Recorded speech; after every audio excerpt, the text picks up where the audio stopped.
If you want to measure heart rate by using Poco F8 Ultra, just start by opening settings. Now you have to scroll all the way down to the additional settings and here go to the heart rate. And now do not follow these instructions because it's like really hard to measure the heart rate by using finger.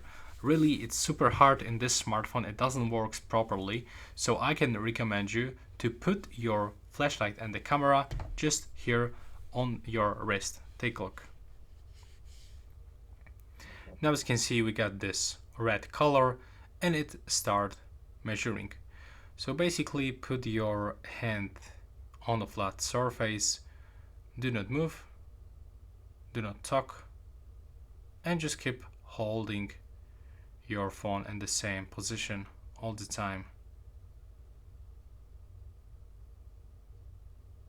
Wait until we hit 100%, and there we go.